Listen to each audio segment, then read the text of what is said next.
Yeah, John, I was just curious. You were talking last night about the isolation and all the stuff the players are facing. Are you in a position at all to do anything kind of out of the norm to let them blow off steam, or are they kind of just locked in? Well, let me give you a couple things that I've done, and like you guys know that we've been a long time and we haven't had issues here. And I keep coming back to we're in a bubble here. The problem is we're in a bubble here. But that's why we're safe. But the other side of it is we're in a bubble. We rented out a movie theater. You and I know that's dangerous. It's dangerous. Having them come to my house, I didn't have staff or managers come. We've done it 3 or 4 times. Guess what? If one of our guys gets it, we're going to end up having to shut down because I'm doing stuff to bring them together. We've had some meals out. And again, trying to be at a social distance, but you're eating meal, no mask, you're in a room by yourselves. But again, it's all dangerous. But it got to a point where I said, look, we got to do this. This isn't just about playing basketball and not catching this virus. This has become bigger than that. And it's become, how do we do this other stuff, be as safe as we can be? You're not going to be perfect, but it's as safe as you can be. How underqualified do you feel when you talk about Oh, the mental health of the whole situation? well, other than my own mental health, which I've got mental problems myself, always have. I am totally unqualified. Have talked a ton to Bob Rotella. We brought in the sports psychologist, and he spent 2-3 days with the kids. They all have his numbers. We have a psychologist on the campus that, these kids can meet with and have. It's just a different. I've had more coaches just say, we're all sensitive to how we approach what we do this year more than any other year, and the kids are a little more fragile across the country because of this. They're missing what being on a college campus, being in a college program, having fans, and they're missing all that right now. Jerry Tipton, go ahead. John, you talked about the consistency after the game at Auburn and then on your radio show last night. And I'm wondering how important that is for any coach to have a good feel for what you're going to get out of a player or players. And how do you develop that? Well, it's the most important thing. Like, that's the number one thing that within 5% what this young man's going to give. We're not there yet. We got a couple guys, but not enough. And the only way of doing that, getting that, is demonstrated performance. How they are in the games is, what do you bring every game? Are you overwhelmed by it? Are you excited about it? Are you focused and engaged? Are you into yourself? I mean, this is all the experience of learning to be a great teammate. Some of the stuff, again, we like to learn slower so that we're not just thrown to the wolves, but it is what it is. And I mentioned to them again today, like, look, guys, we're playing defense as well as anybody in the country. We're not making baskets. And I said, why? And I look at Riley Welsh, and he said, because our shot selection stinks. I said, why is that? Because everybody's trying to make baskets for themselves versus how. And we just keep doing it, and we talk about it. But again, it's a key for us. Now, you could say, Coach, you also miss wide open shots and free throws. We do, but we have too many tough shots we take when we shouldn't. And it's usually early in the shot clock. But we're working on it. We talked about it this morning. We're going to have a practice a little bit later today. And like I said, we have one group that really guards 0.56 points per possession. So then you would say, why don't you just leave them in the whole time? Okay, that group is scoring 0.6 points per possession. So now you say, Well, you can't leave them in because they can't score. Well, slightly more than they're giving up. But that game would be 42-41. Then you go and say, okay, is there a way we can use that lineup different? We're tweaking, we're trying. And then there's other lineups that we got to get on the floor more because their points per possession are in that 1.2, 1.3 range, 1.35, which means that's as good as they are in the country. Then you look back and say, all right, how does that group defend? And what are they giving up? And so this is tweaking, analyzing, looking at numbers. At the end of the day, I told them, you guys could be as good as anybody in the country. You got to get on a roll. That means you got to score some baskets. You got to stay defensively where you are. And now we got to make easy plays for each other. We got to open up the court a little bit. But even then, you're not doing it for you to just try to score. Sometimes it's a drive, and then it's a pass, and then maybe another drive. It isn't drive, okay, my turn drive, okay, your turn drive. We're trying to get that feel. And I'm telling them, you guys are listening because they're really respectful, but you're not hearing all the time. I did something with Andrew Harrison, and you guys know, and he ended up scoring more points per game than he did prior to, as his whole focus was on creating shots for somebody. And what had happened was it became contagious. It was contagious. Now everybody passed. We had a pass fest. And all of a sudden we went, and it's hard right now because we got to get that first guy why didn't he want me to shoot? Oh my gosh, what? We're trying to get this going and trying different things. But I keep saying, you guys got to believe that we're close. We're there. No one wants us to bust through because now all of a sudden we become a team that everybody's like, you don't want to play them now. But we got to do it on the court. We got to bust through. John Hale will come to you next. Cal, on paper at least, it looked like BJ was as prepared as anybody for this in terms of he played with other elite players in high school and AAU. He went to a high school program where the spotlight was really bright. What is he not doing now that he was doing so well during the recruiting process? Well, the competition is different. So you're not playing now against high school players. You're playing against somebody who's 3 years older than you, more physical, more trained. He had no summer here. The fall might as well have thrown it out. And so now you just start playing basketball. And what you do, the habits that you need to create, he really hasn't created yet. The ability to draw fouls versus avoid contact and flip balls. Which one are you seeing right now? The ability to get the ball by the man, which you can do, or I'm going to play with the ball and then not get, all those kind of habits that he's got to have different habits. I'm a downhill runner. I'm a free throw drawing beast. I don't have to be strong, but I'm drawing free throws. And then really consistent how you train so that when you walk in the game, it's the same. It's just taking him more time. And we've given him, a lot of room to go. He's scoring points, but they're not in an efficient way. I haven't given up on him, but, he's not playing the way he needs to play for himself or for us to win ball games.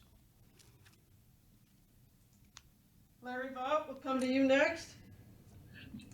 John, when you were talking about a lot of different frustrations that you feel and your players feel, do you think it's kind of the same with fans because of everything that's going on right now? Do you think fans get frustrated about things quicker? Well, yeah, and it's not just basketball. It's everything included in this. And so you have all the outside stuff that they're dealing with too, just like you and I. You have the corona stuff. You have their own life and whether there's job loss or money loss or this corona, I can't get out, I don't believe, I do believe, all this stuff, there's a frustration out there. And I'll be honest with you, it's unacceptable where we are right now. Unacceptable.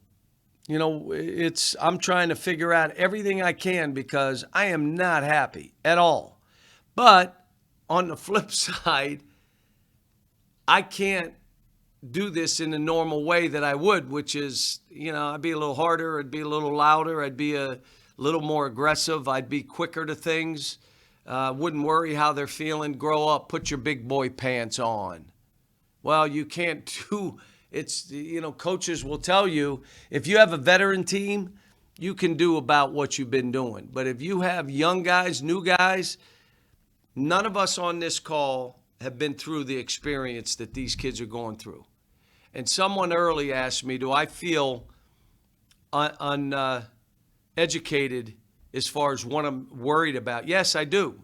The mental health piece of this, the fragileness of this, I do feel unprepared. I'm not an expert in that. I'm, many things I may be an expert in, but not that.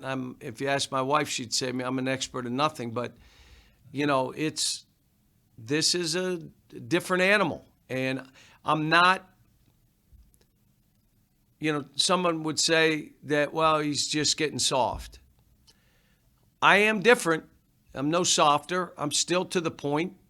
I've hit guys, but then I have to go grab them and hug them. When I say I hit a guy, I jump him pretty hard. I make it clear in front of his teammates. And then you got to go grab him and say, do you understand what I'm saying and why? Like, I believe in you, but you can't be this way. You got to be this, this, and this. But I believe in you. I know how good you are. You can't be worried about yourself. Worry about our team. Let's worry about being a better team. Do you get it? Come here, give me a hug. What? I mean, this is uncharted waters for everybody. You see coaches out there. I saw Vanderbilt said they're done. They're locking it down. I heard the Baylor women's coach saying, well, if you were in the middle of this, you can understand why they would say those things as we fight on. And, I'm proud of the university, how we've set this up for the kids, but we're also traveling. I worry when we get in planes. I worry when we go to hotels. I worry even walking in the other guy's arena. I mean, I'm trying to make sure my first thing is we keep going and keep these kids safe. Okay, guys, we'll take two more. Kyle Tucker and then John Wong. Kyle, the thing you said the other night about, you don't want to take anybody's heart.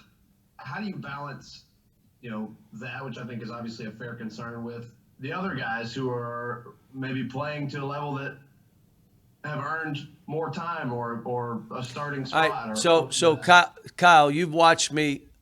What usually happens through the year? Well, you've watched me coach. I've been here 11 years. Pretty, done fairly good. I mean, what happens over the course of the year? Does the cream rise here? Yes. And that's what's going to happen now. Some guys will step up. Some guys will take a step back. It's not different. Now, because of our record, it's like, do it now. Do it. This is basketball. This isn't football where one loss, your season's over. We just got to get this thing right, and we got to go on a run. And the only way we're going to do that is have a team full of guys who are in a great frame of mind. Listen, you got to step back, and you and I know why.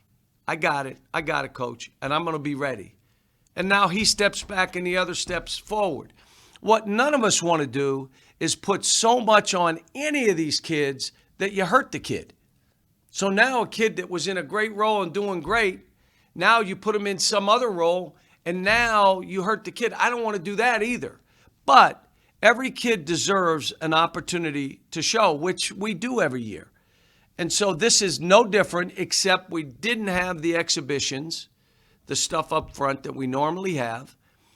But 10 to 12 games is about normal here for us to get. You can't, kid comes here and in 3 games you decide, well, he can play or not play. I can't do that, and I've done this 35 years. It takes me time. Maybe you can or fans can't. I can't. So I got to let it play out a little bit.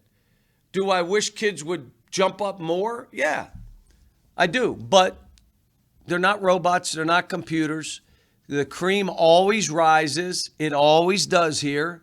And sometimes it affects guys where, okay, I can't, But in most cases, they know, we did this. Everybody had an opportunity to show. So, Kyle, I hope that answers it. But, again, you've seen me over the years. I have one objective. To win. To win. You think I'm going to play somebody because I like them more? You know what I told guys when they come to see me? I already like you, so don't say stuff in here to make me like you more. I already like you. All right, let's just be real. The other thing is, listen, I'll have you come to my house. I love you. You can stay overnight. I'll make you breakfast. Doesn't mean you're going to play more or less. It's not what this is. And it's not one child over another child. It's, all right, now how about what I'm saying to you now? We're looking at combinations. Well, it's not about a combination. It's about this guy and that guy. Well, not so. What combinations in the last 5 games have played well offensively? What combinations have played well defensively? Combinations. It's a team. And so you look at those numbers and now you say, okay, then that combination needs to play a little better defense. What can we do? How are they getting scored on? They aren't scoring at all, but they're stopping everybody. Well, is there another way we can play with that unit and play in a simple way, not totally changing how we're playing? But I'm trying everything. I'm tweaking everything. I'm working out, running, sleeping. I'm getting my rest. I'm in a fighting mood. I'm mad. I'm disappointed. I'm not happy in any way. But these are our guys, and I'm going to say all this to you and to our fans. We can't trade them. This is who they are. And now I have a job to do. Keep them safe. How can I get each individual playing better? How can I make sure that I challenge without burying them? Take their heart away. How do I do this and say, guys, what does the best team within this team look like? And who are they? And they start playing more. Like if I said to you, I'm only going to play 6 guys. That's all I'm playing is 6. Who would you say the 6 would be? Well, you got to play 9. It's hard to play 9 and 10. If I played 6, who would they be? Isn't it more game to game right now? So now this guy plays well this game, that guy, we're still the consistency that we need from individuals, not quite there yet. But I'm not giving up on anything. Tough game at Georgia. They played well against Mississippi on the road. They added a new player similar to what Auburn did, so they're not the same team now.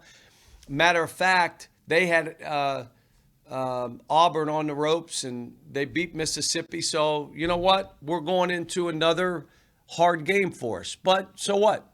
We got to break through at some point. If it's not this week or this week, Wednesday, then it better be this weekend. Time to break through and make strides.